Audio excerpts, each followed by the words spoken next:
Assalamualaikum warahmatullahi wabarakatuh. Kembali lagi ke channel kami. Pada kesempatan kali ini kawan, kita akan membahas lagi sedikit dan berbagi serta belajar ya mengenai tentang ilmu pertanian ya, khususnya yaitu tentang fisiologi tanaman.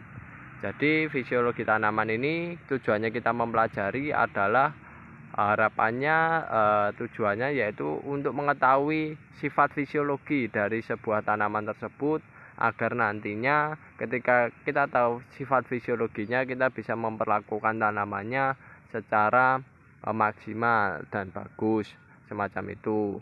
Nah, pada kesempatan kali ini hal yang kita bahas mengenai fisiologi tanaman, kami lebih menuju ke peristiwa-peristiwa yang sering terjadi pada tanaman, yaitu yang pertama ada transpirasi. Jadi transpirasi ini pada dasarnya adalah proses penguapan yang terjadi pada tanaman atau makhluk hidup ya, yang secara terus menerus, dan biasanya kalau untuk di tanaman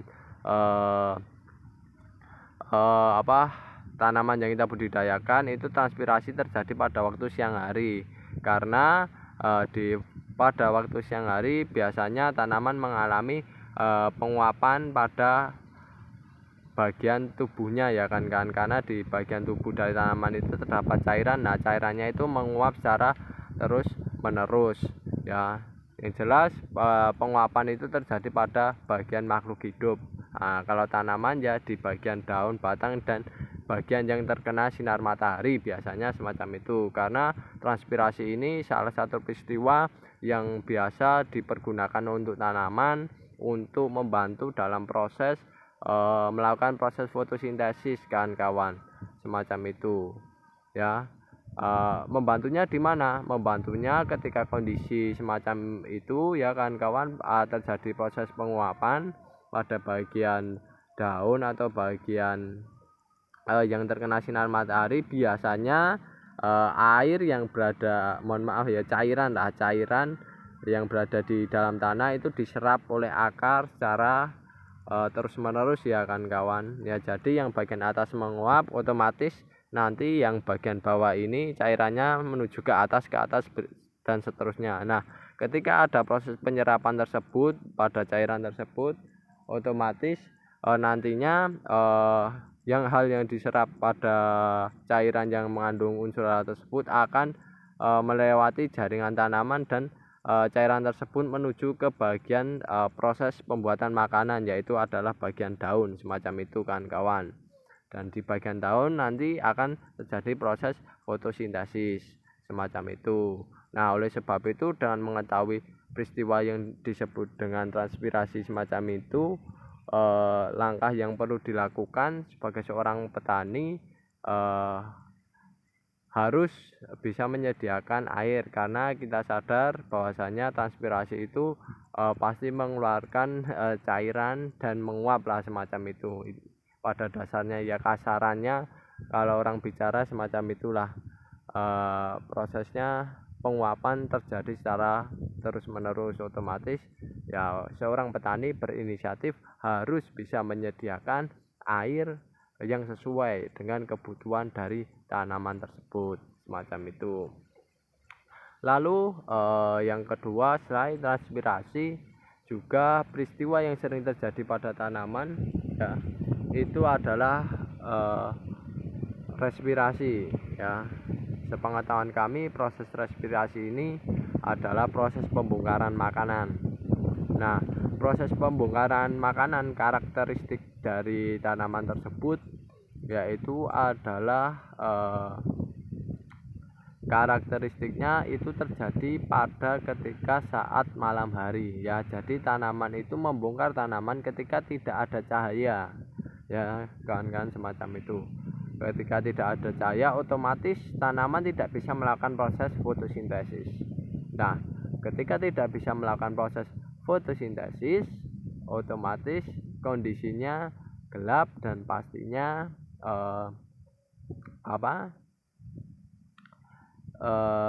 pembongkaran itu terjadi. Nah, ketika pembongkaran terjadi, langkah yang perlu dilakukan ya, seorang petani ya dibiarkan saja ya kan kawan, karena mereka akan memakan hasil dari fotosintesisnya yang dipergunakan untuk tumbuh dan berkembang. Nah, respirasi ini selain kita mengetahui pembongkaran, bahwasanya pembongkaran terjadi, otomatis kita sebagai seorang petani ya, ketika membudidayakan tanaman itu alangkah baiknya membudidayakan di hamparan lahan yang cukup tenggar. Karena apa? Ketika kondisinya tenggar semacam ini, nantinya proses fotosintesis itu bisa berjalan lancar dan proses respirasi itu nantinya bisa sesuai ya pada kondisi saat malam hari.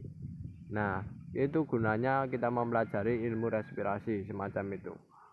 Jadi kalau kita membudidayakan di kondisi yang tidak tenggar, nah itu kan tidak seimbang antara fotosintesis dengan respirasi. Nah, yang terjadi maka nantinya ketika proses respirasi, kayak contohnya tanaman padi itu ya di tempat yang tidak tenggar, nah itu nanti tanaman padinya kurang bisa maksimal ya untuk proses pertumbuhan dan perkembangbiakan. Karena apa? Karena proses pembuatan makanannya tidak maksimal, sedangkan proses pembongkaran makanannya itu maksimal. Nah, semacam itu. Jadi kurang seimbang dan tidak bisa tumbuh dan berkembang secara bagus. Akan tetapi di beberapa hal ya, di beberapa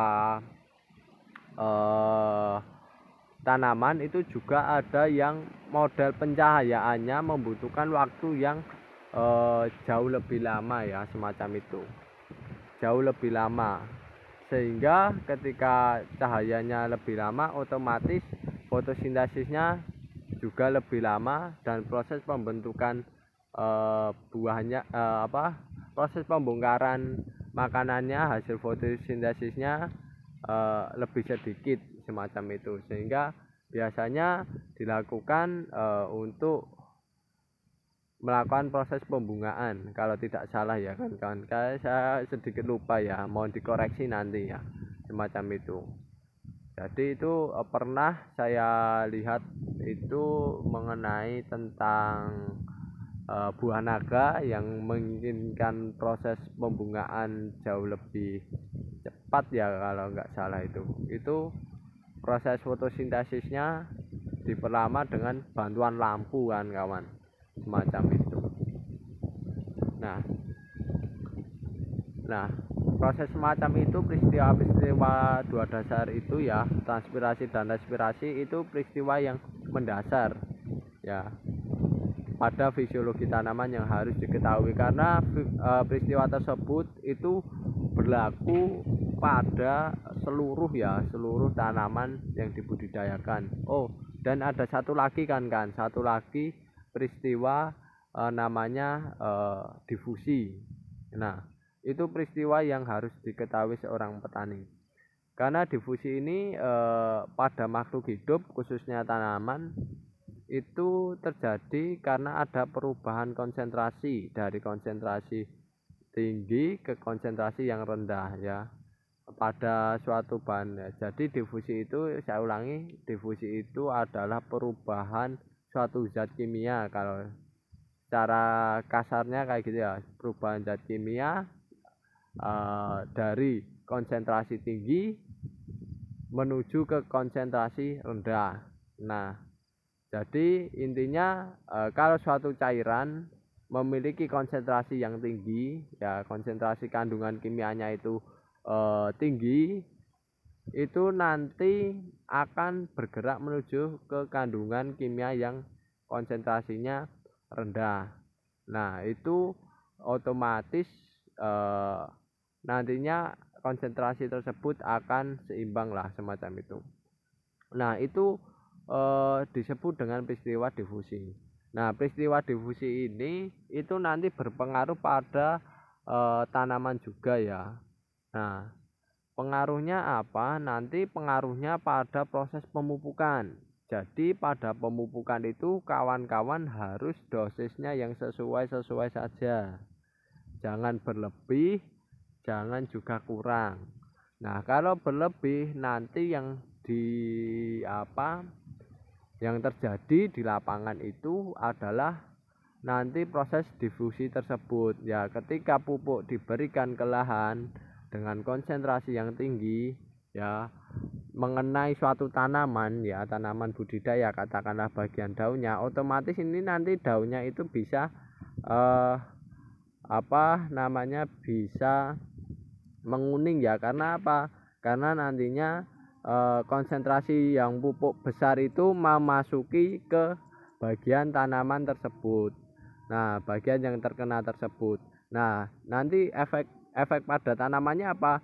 Efek pada tanamannya nanti itu tanamannya bisa lanas. Nah, kalau orang Jawa bilang lanas kan kawan. Jadi tanamannya itu menguning. Karena apa? Karena tidak kuat untuk menerima, ya kan kawan, konsentrasi yang tinggi tadi yang diberikan pada pupuk tadi, ya, untuk diterima tanaman yang dimana tanaman itu konsentrasinya jauh lebih rendah. Sehingga alangkah baiknya dalam membudidayakan tanaman, ketika penggunaan pupuk kimia ataupun pupuk-pupuk yang sifatnya, ya, konsentrasinya yang tinggi, ya, dosisnya yang tinggi, cairan-cairan kimia yang dosisnya tinggi, itu mohon dihindari, ya kan kawan. Hati-hati, karena yaitu kan kawan, nanti yang ditakutkan adalah proses difusi tersebut terjadi pada tanaman yang dibudidayakan kawan-kawan, sehingga tanamannya akan menguning dan mati kan kalau tidak kuat semacam itu. Meskipun kebanyakan kalau di sini kalau pupuknya berlebih itu biasa orang menyebut lanas, jadi tanamannya mulai menguning kayak gitu kan kawan, semacam itu. Begitu pula berlaku pada pupuk organik juga, ya. Biasanya pupuk organik itu kalau masih terlalu masih terlalu konsentrasinya terlalu berlebih juga kayak gitu kan kawan, atau dosisnya berlebih, ya, karena kandungan kimianya banyak. Nah, itu kayak gitu hasilnya semacam itu. Dan itu adalah 3 hal pokok yang harus diketahui seorang petani, yaitu proses transpirasi, respirasi, dan difusi pada aspek fisiologi tanaman. Masih ada banyak lagi peristiwa-peristiwa fisiologi tanaman yang harus diperhatikan. Tapi untuk video kali ini itu dulu kawan-kawan yang bisa saya sampaikan. Di lain waktu nanti saya sampaikan kembali. Semoga pada video ini hal-hal dasar ketiga tadi bisa dipahami kawan-kawan, menambah wawasan kawan-kawan, dan bermanfaat bagi kawan-kawan.